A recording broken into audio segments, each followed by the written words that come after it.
Halo, ada Coki Pardede di sini dan juga ada Adriano Colby. Halo. Lu tuh kalau dibilang bapak podcast tuh terganggu nggak sih? Terganggu lah. Enggak terganggu karena kalau yang ngedengerin podcast gue semua tahu itu asalnya dari hina-hinaan. Oh itu hina. Oh iya, Jadi itu gue juga mocking kan? mocking, self mocking sebetulnya. Tapi gue mengkategorikan teman-teman gue yang kenal gue, tapi nggak manggil nama, manggilnya bapak podcast. Oke. Nah yang manggil gue pakai bapak podcast tuh hopeless, nggak ada harapannya. Dia nggak mungkin deket sama gue karena ya pembicaraan apa yang harus gue mulai? Enggak, lu kenal gue personally gitu, jangan manggil bapak podcast lah. Jadi kita ada bersama Adriano Colby di konten gua yang judulnya adalah Unpopular Opinion. Kadang gua sendiri, tapi kali ini gua mengundang teman gua, ada Adriano Colby, di mana kita akan bahas-bahas sebuah topik yang mungkin secara sudut pandang tidak menjadi opini yang populer di masyarakat.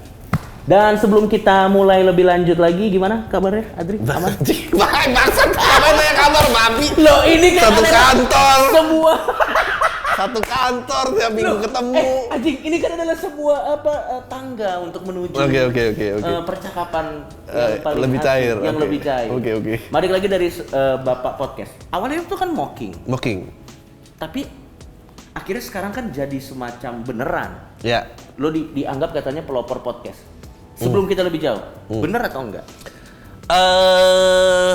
Apakah memang pada saat itu? Kalau yang pertama kali bikin podcast di Indonesia, gua ragu kebenarannya. Oke. Belum bisa divalidasi 100%. Ya, gua rasa gua disebut pertama atau pelopor karena mungkin pelopor yang akhirnya punya pendengar di atas 100. Oke. Mungkin dulunya udah banyak tapi nggak ada yang 100, jadi nggak dianggap. Ya. Mungkin yang pertama ada tapi nggak bagus aja. Orang biasa mungkin. Beda emang, derajat manusia tuh beda. Oke. Tapi mungkin lu yang pada saat itu berhasil dan kedengeran di radar orang-orang. Iya, betul. Oke. Dan sekarang akhirnya itu menjadi sebuah komplimen. Dari mulai mocking sekarang itu jadi sebuah pujian. Sekarang sih hinaan, men. Sekarang tuh gue masa sih hinaan? Karena dengan banyaknya orang bikin podcast ya.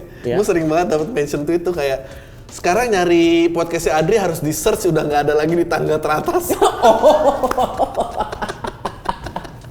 Lo ada nggak sih perasaan kayak gue lo yang mulai game ini, tapi ternyata secara chart lu tidak ada di posisi teratas, lu menerima itu, sebel, seneng atau? Nggak, mungkin ada perasaannya, tapi gue nggak mau mengkapitalisasi karena menurut gue orang itu annoying, men.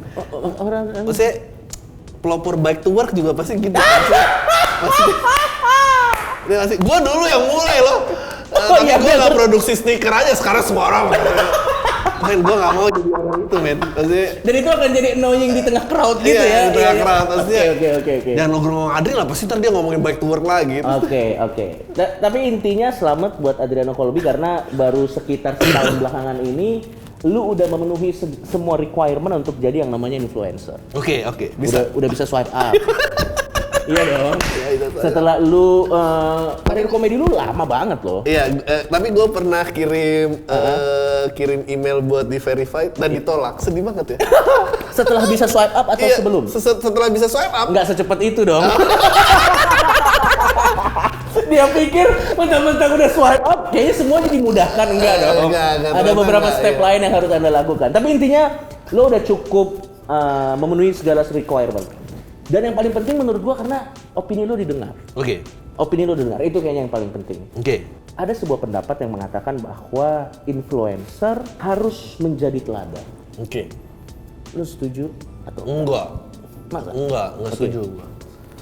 Atau gini, ada yang bilang dengan great power come great responsibility. Apakah itu bisa dibawa ke dalam quote Spider-Man ya? Iya, itu quote Spider-Man pada saat, dan itu biasa dipakai untuk menuntut banyak influencer atau pekerja seni untuk menjadi teladan buat para pendengarnya dan lain-lain. Enggak, jadi sebetulnya justru Stanley dia adalah pelopor anti-hero. Jadi masa? Tapi semua hero-nya kayaknya itu hero. Enggak, justru jadi lo harus lihat sejarah. Jadi waktu Spider-Man lahir, ceritanya tuh semua orang di DC, semua karakter punya sidekick.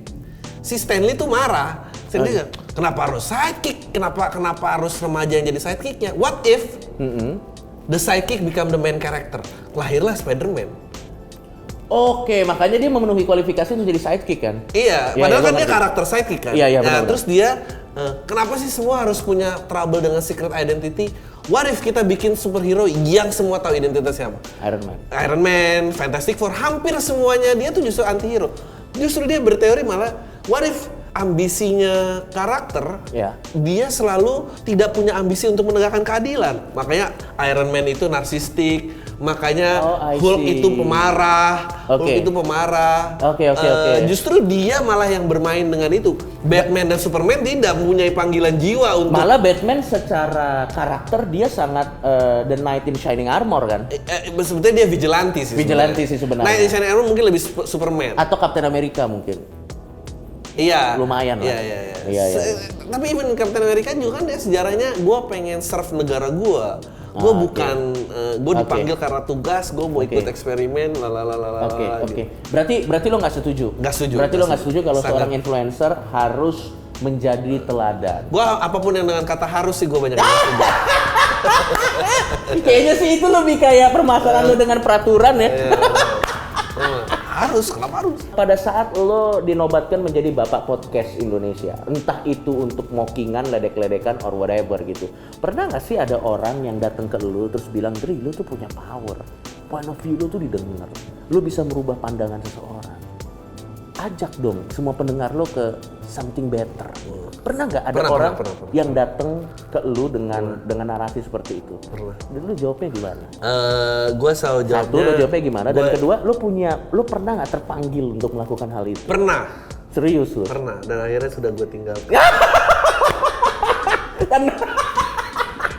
Oke, lanjut. Mungkin yang kedua lebih gampang dijawab dulu. Dan ini orang, gue selalu ngomongin kesannya gue ngeledek dan gue bermusuhan sama dia. Enggak, dia sebetulnya figur yang sangat gue hormati. Dan dia ngebuka banyak jalan buat semua orang. Dulu suara gue pernah banget mirip banget dengan Panji. Karena gue melihat Panji itu orang yang paling terdepan di segala-galanya. Suara dalam arti point of view ya? Point of view, cara membedah, atau bahkan cara menyampaikan komedinya. Sampai akhirnya gue sadarin gue bukan Panji. Akhirnya gue mulai meninggalkan itu gitu. Ya Panji memilih jalan itu, gue nggak mau memilih jalan itu. Karena gue tahu gue nggak baca buku sebanyak Panji. Dan melelahkan tuh. Dan gue mungkin juga tidak memiliki panggilan itu karena kembali kondisinya berbeda. Mungkin karena Panji tahun 98 dia udah kuliah, gue belum kuliah. Jadi yang dia saksikan itu mungkin jauh lebih banyak daripada gue. Sehingga itu membentuk dia yang jadi dia sekarang. Gua tidak ke situ. Ya udah akhirnya gua tinggalin gitu. Sekarang kalau ada yang bertanya kebaikan apa, tapi gue selalu nanya isunya apa dulu gitu. Isunya apa dulu. Kalau emang isunya sangat personal dan gue kayaknya bisa ikut di perahunya, ya mungkin aja. Tapi kalau misalnya nggak personal buat gue, gue nggak mau sih. Karena yang gue rasa ya sebagai kita sesama pekerja seni gitu, dengan pasar yang berbeda, makin kesini tuh makin sulit menjadi pekerja seni. Selain sulit mempertahankan eksistensi tentunya, yang jadi sulit itu adalah semacam ada keharusan atau tuntutan dari pihak ketiga. Pihak ketiga ini bukan fans kita atau orang yang merasa bahwa kita sudah punya pengaruh gitu, untuk mulai menaruh pesan-pesan positif atau untuk menaruh, ayo dong, gunakan dong suaramu untuk membangun negara ini menjadi lebih baik gitu. Dan maksud gue itu tuh menjadi sebuah, terutama buat gue ya secara pribadi, itu menjadi beban tambahan gitu buat seorang si influencer itu. Karena gue setuju sama yang lo bilang, kadang kan yang membentuk orang punya concern tertentu sama hal tertentu itu masa lalunya sebenarnya. Iya, dan terutama lagi yang paling berbahaya, yang titik yang paling gue mau hindarin ya sebagai seniman dan kreator atau bahkan manusia. Gue takut, gue mulai berpikiran gue tuh bisa, ngerti gak lo kayak? Enggak kayak, Dri, lu tuh suaranya di benar, lu bakal ngubah banyak orang. Iya kali ya, gue ngubah banyak. Gue takut gue masuk ke real itu. Men, kita lihat banyak orang-orang nyalek dan jadi gila kan karena itu ya. Ada yang bisikin, iya bener. Oh iya bener ya. Pulang ke istrinya, mah kayaknya aku bisa mah, bisa. Istrinya kayak, kamu dengerin siapa sih, maksudnya gitu. Terus dia keluar, Bisa lu keluar ratusan juta. Dan ternyata enggak gitu. Gagal, makanya dia stres kan. Oke. Iya, gue takut ada di situ. Tapi tadi kita sempat ngobrol off air, apakah memang dari dulu tapi kalau kita lihat dulu juga kayaknya nggak ada tuntut. Kenapa baru sekarang ini ya, Dri ya? Seorang seniman atau influencer itu dituntut untuk do something good. Nah, karena mungkin fansnya sekarang punya platform untuk ngomong kali. Maksudnya dulu hierarki pencipta dan pendatang tuh jelas gitu. Gue yang bikin, lo yang dengerin gitu ya lo. Sekarang tuh gue komen nge-review apa, kalian lo nge-review apa? Gue paling sebel dapet review dari orang biasa. Walaupun sebenarnya sah aja. Sah aja, tapi kayak pujiannya nggak valid, kritikannya nggak valid. Maksudnya, lu siapa gitu ya lo? Gue pernah ngobrol sama Yandi Lorenz gitu, ya menurut gue tapi kalau lu gue dengerin. Nah, karena lu di bidang seni, lu sutradara, lu punya point of view yang khas.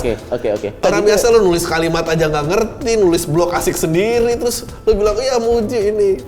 Iya ya. Menurut gue kurang puas. Ya lu kurang puas ego lo doang, bodo amat. Iya, soalnya setelah gue pikir-pikir kayaknya dulu nggak ada yang pernah menuntut Freddie Mercury berpakaian lebih sopan gitu, nggak ada. Atau Freddie Mercury lu lebih manly dong. Kayaknya nggak ada orang yang nikmatin aja. Nggak ada. Atau siapa ya? Zaman dulu tuh. Tapi mulai sekarang nih setelah ada sosmed, ada apa, dan kayaknya nggak cuma dari fans sih, bahkan dari masyarakat itu pun sendiri. Ya maksudnya fans adalah kan masyarakat.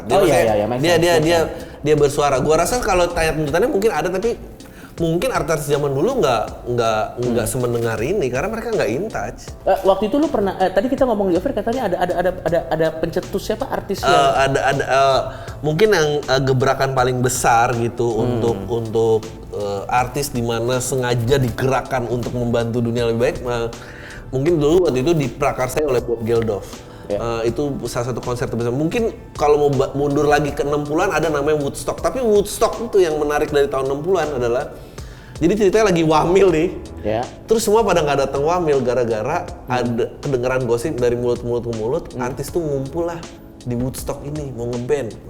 Semua tuh datang, Santana, Jimi Hendrix. Mereka lebih pilih Woodstock. Nggak ada yang wamil, nggak ada yang laporan. Jadi tapi itu nggak diprakarsai orang. Dan waktu itu sifatnya mungkin juga tentang bukan donasi tapi lebih kayak ya bodo amat mereka mau perang, bodo kita asik-asikan giting di sini aja gitu. Kita nggak mau ikutan di situ. Yang mungkin sengaja waktu itu Bob Geldof, dia yang ngarang I Don't Like Monday. Dan Bob Geldof masih getol sampai titik ini, katanya bersosial, katanya dia sampai sekarang pun nggak mandi sampai seluruh Afrika dapat akses air bersih. Dan kayaknya sampai meninggal nggak akan mandi sih. Nggak akan mandi sih. Agak susah sih. Oke. Iya dong, gue sih realistis aja. Tapi gue salut sih sama orang yang bernazar kayak gitu. Atau mungkin dia menggunakan anak-anak Afrika cuma untuk kemalasannya dia untuk mandi aja. Tapi lo harus ngerti juga kenapa pilihan itu akhirnya terbentuk. Oke, dan sekarang gini. Jadi menurut lo sebenarnya mau kita berkontribusi untuk masyarakat atau tidak sebagai seorang seniman? It's a matter of choice. Choice, betul. Berarti boleh iya, boleh nggak? Betul. Ada contoh yang paling menarik nggak dari contoh? Michael Jackson menurut lo termasuk oke? Menurut gua dia filantropis, maksudnya dia banyak melakukan sumbangan. Bill Gates juga filantropis. Betul. Tapi seandainya Bill Gates tidak mau pun nggak. Dia mau jadi kaya aja boleh. Gitu. Kenapa? Hanya orang-orang sirik aja. Maksudnya itu kan sama aja kan lu nodong ke orang kaya. Lu nyumbang dong apa gini. Aduh siapa lu gitu.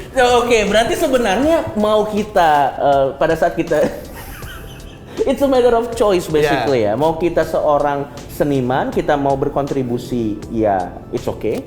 Enggak juga it's okay. Yang penting karyanya bagus aja sih.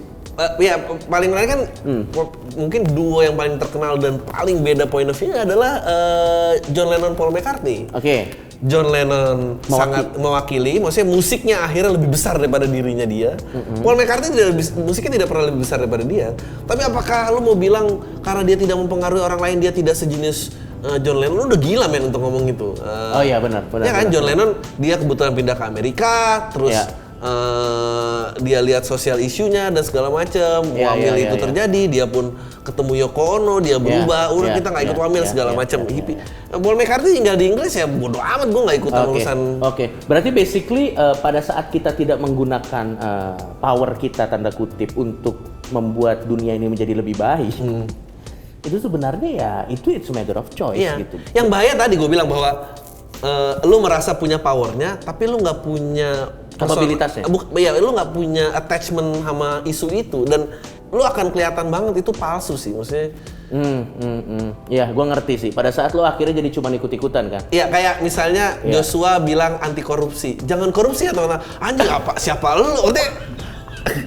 Nggak make sense perjalanan hidup Joshua untuk memberitahu orang jangan korupsi. Lo tahu nggak? Banyak orang tuh yang menuntut gue, misalnya Bang Coki, gunakan dong power Bang Coki untuk misalnya membantu korban apa dan yang lain-lain gitu, tanpa mengurangi respect gue kepada sang korban gitu. Kebetulan concern gue nggak di situ aja. Iya, kayak gitu. misalnya Magic Johnson, dia nggak mungkin ngebantu TBC dong, maksudnya dia pasti ngebantu HIV lah, orang di HIV gitu. Betul. Setiap orang punya concernnya masing-masing dan nggak bisa dipaksa. Nggak bisa dipaksa. Dan gue rasanya artis-artis yang akhirnya depresi dan mengalami mental illness atau bahkan suicidal, itu kayaknya karena dituntut untuk jadilah role model. Jadilah role model. Yang sebenarnya mungkin bukan dia gitu, dan dia tidak merasa harus jadi role model gitu menurut gue. Contoh. Mungkin Nirvana juga kasusnya gitu. Dulu Charles Barkley juga pemainnya gitu. Charles Barkley itu ada iklan Nike-nya malah judul I am not a role model. Bagus banget iklan Nike. Lo harus lihat itu, dia dan iklan itu dibikin orang sama LeBron James. Karena dua-duanya bener-bener, gue mau main basket aja, gue nggak pengen menyuarakan. Cuman kan memang permasalahan yang jadi complicated adalah pada saat, let's say, perilaku si konten kreator ini asshole, kadang orang itu menjadi bias sama karyanya dia. Lo ngerti kan? Mungkin karyanya jenius, tapi karena dia asshole jadi kayak dipandang sebelah mata gitu. Itu problematik. Gue sih selama ini selalu berusaha memisahkan orang dan karyanya. Gimana? Lo memisahkan orang dengan karyanya? Ada nggak yang orang secara personality memang asshole? Banyak lah. Bilang asshole lo anjing gitu, tapi Ahok gue rasa. Ahok personality asshole tapi kerjaan bagus nggak? Maksudnya lu nggak bisa. Oh iya benar. Lu nggak bisa. Maksudnya banyak banget kayak lu pakai standar apa? Misalnya Elvis Presley. Elvis Presley itu diketahui banyak umum dia mengkawini orang 13-14 tahun loh. Oh iya. Terus lu mau bilang kayak karena kawin anak, gue nggak mau dengerin musiknya.